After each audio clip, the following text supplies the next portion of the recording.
Hello, art students. For your next video, we're going to be talking about the element of art space and positive and negative space and how they interact with each other in artwork. So your learning objective is that you're going to analyze the use of positive and negative space. So that basically means you're just going to look at artwork and talk about how positive and negative space are being used. And then you're going to create your own design using positive and negative space. And you can see some examples of that on this screen. So your lesson outline, as always, your project overview typically should be done first.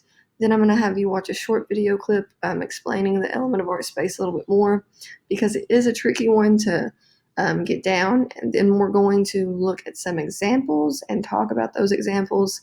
Then you will have your demo, which is where I'll show you specifically what you need to do in order to create your artwork for this project. And I do highly suggest that you sketch out your design first because you can see these examples on here. There's kind of a lot going on. Even though they're simple shapes, there's a lot going on because of the way they're designed with the black and white paper. And then at the end, you will submit your artwork and artist statement. Okay, so space, we've talked about before, it's an element of art that refers to the distance or area around, between, and within components of a piece. So there's a lot going on with space. It can be positive or negative, open or closed, shallow or deep, two-dimensional or three-dimensional. So right now we're going to just talk about positive and negative space. And you can see I have this example here to kind of show you, when you're looking at a piece of art, how to figure out what is the positive space and what is the negative space. So the positive space is the area that is being used. So the area that makes up this chair is the positive space. But the area that isn't part of the chair is the negative space. Now notice with the chair here on this white surface, it creates different shapes in the white area. Okay, but that's still part of the negative space.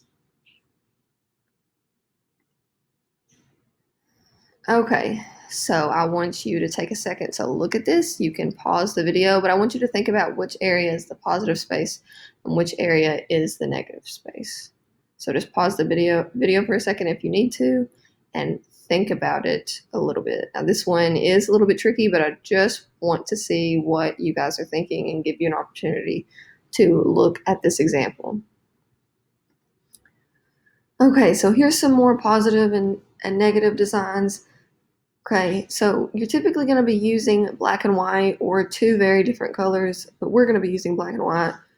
This one is in red and white, but it still works. You can see that if you use it in a very specific way, you can create different images even in the other space you're not using. So this cat is made out of the red, so this would be the negative space, right?